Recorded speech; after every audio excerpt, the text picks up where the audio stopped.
मल्लिका की असलियत सामने आते ही विक्रांत का गुस्सा 7वें आसमान पर पहुंच जाता है। अब तक वह सोच रहा था कि मल्लिका सिर्फ जलन और ईर्ष्या में मन्नत से नफरत करती है, लेकिन असल में उसने मन्नत की जान लेने तक की कोशिश की थी। जब विक्रांत को यह सच पता चलता है तो वह पूरी तरह से हिल जाता है। सीन की शुरुआत होती है जब मन्नत और मल्लिका आपस में बात कर रही होती हैं। मन्नत मासूमियत से मल्लिका से पूछती है, तुम इतनी नफरत क्यों करती हो मुझसे? मैंने तुम्हारा क्या बिगाड़ा है? इस पर मल्लिका पहले तो मुस्कुराती है और फिर धीरे धीरे अपनी चालाकी भरी असलियत बताने लगती है। वह कहती है, तुम्हें लगता है कि मैं तुम्हें बस ताने मारती हूँ? नहीं मन्नत, मैं तुम्हें यहाँ से खत्म करना चाहती थी। जो हादसा तुम्हारे साथ हुआ था वो कोई हादसा नहीं था, बल्कि मेरी चाल थी। मैंने ही उन लोगों को भेजा था ताकि तुम्हें डराया जा सके और तुम विक्रांत की जिंदगी से खुद ही दूर हो जाओ। मन्नत यह सब सुनकर कांप जाती है। उसकी आंखों में आंसू आ जाते हैं और वह चौंक कर पीछे हटती है। तभी पीछे से विक्रांत आता है। दरअसल वह दोनों की बातें चुपके से सुन रहा था और अब सच उसके सामने है। विक्रांत का चेहरा गुस्से से लाल हो जाता है।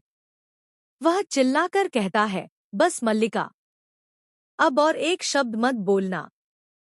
मैंने अपनी आंखों और कानों से सब सुन लिया है। मल्लिका डर जाती है और सफाई देने लगती है, नहीं विक्रांत, तुम गलत समझ रहे हो। मैं तो बस गुस्से में। लेकिन विक्रांत उसकी एक नहीं सुनता। वह आगे बढ़कर मल्लिका को जोरदार थप्पड़ मारता है। पूरा घर सन्न रह जाता है।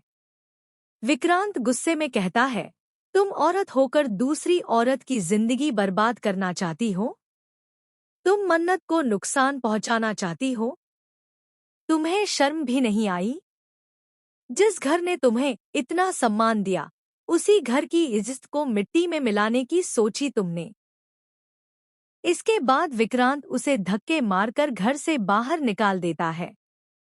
मल्लिका रोती बिलखती दरवाजे के पास गिर जाती है, लेकिन विक्रांत उसकी ओर देखता तक नहीं। वह ठंडी आवाज में कहता है, आज के बाद मुझे इस घर में फिर कभी मत दिखना और न ही मेरे सामने आना।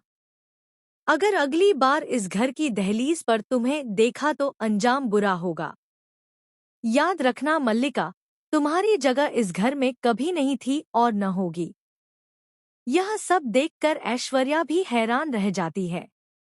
लेकिन हैरानी की बात यह है कि वह अब मल्लिका का साथ नहीं देती, बल्कि ऐश्वर्या पहली बार मन्नत की तरफदारी करती है और साफ साफ कह देती है कि मन्नत निर्दोष है। मल्लिका की साजिश ने उसे भी अंदर तक हिला दिया है। वहीं मल्लिका के बाहर जाने के बाद विक्रांत का रुख बदलता है। वह सबके सामने ऐलान करता है कि अब उसकी जिंदगी में सिर्फ एक ही लड़की है, मन्नत। विक्रांत कहता है, अब मैं मन्नत को अपनी पत्नी बनाऊंगा। जल्द ही हमारी शादी होगी। यह मेरा फैसला है और कोई इसे बदल नहीं सकता। विक्रांत का यह ऐलान सुनकर मन्नत भावुक हो जाती है।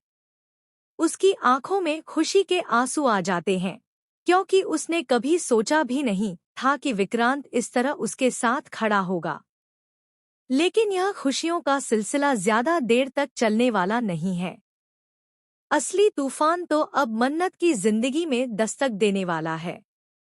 जल्द ही उसे पता चलने वाला है कि ऐश्वर्या, जो अभी तक उसका साथ दे रही थी, असल में उसके खिलाफ एक बड़ी चाल चल रही है। असलियत यह है कि ऐश्वर्या ने जो कहानी सुनाई थी कि उसके साथ धोखा हुआ, उसकी प्रॉपर्टी छीन ली गई, वह सब झूठ था। यह सिर्फ एक ड्रामा था ताकि मन्नत उसकी मदद करे और वह अपने खोए हुए अधिकार वापस पा सके। मन्नत को जब यह सच्चाई पता चलेगी तो उसके पैरों तले जमीन खिसक जाएगी। उसे महसूस होगा कि उसने जिस इंसान पर भरोसा किया, उसी ने उसके साथ धोखा किया।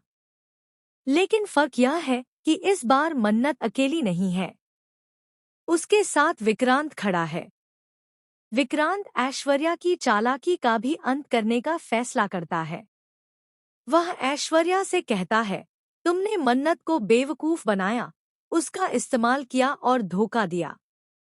अब तुम्हें इसकी सजा भुगतनी होगी। मैं तुम्हें छोड़ूंगा नहीं।